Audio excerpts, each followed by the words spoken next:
মনোনয়নপত্র জমা দেওয়ার আগে তীব্র গরমে রক্তের সংকট মেটাতে নিজের রক্তদান করলেন তারকা প্রার্থী দেব।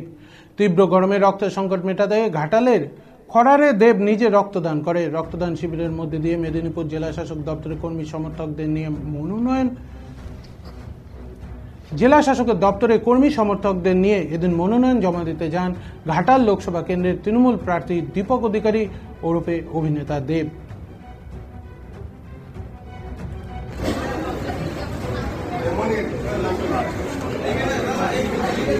কতগুলো গাছ লাগাবে আমরা তো এই প্রতিশ্রুতি তো আমরা রাখতেই পারি। এটা তো ওই প্রতিশ্রুতি নয় ভোট নিয়ে চলে যায়। আমার মনে হয় এইটা যে কোনো জনপ্রতিনিধি এই প্রমিসগুলো করতে পারে এবং আমার কোথাও যেন মনে হয় আমি কাজটা করতে পারি এবং আমার টিম ইতিমধ্যে 2 লক্ষ গাছ অর্ডার করে দিয়েছি সো দ্যাট এইটা মনসুন সিজনে রেনি সিজনেই গাছগুলো লাগানো হয়।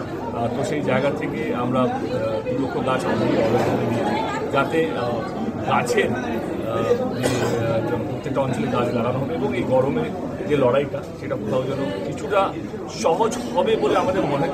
আমরাই তো যারা এগিয়ে থাকতে হবে মানুষকে বাঁচানো। আজকে যদি এটা হয় 5 বছর পর কত গরম হবে, মানে 5 বছর পর যখন আমরা আবার নির্বাচনে যখন আপনাদের সঙ্গে আবার দেখা হবে রাস্তাঘাটে তখন আমরা বলবো আরে এইটা তো 100 বছরে এত গরম পড়ে। আমার মনে কোথাও যেন মোকাবিলা করার জন্য এই চিন্তা ভাবনাটা খুব দরকার আজকের দিনে।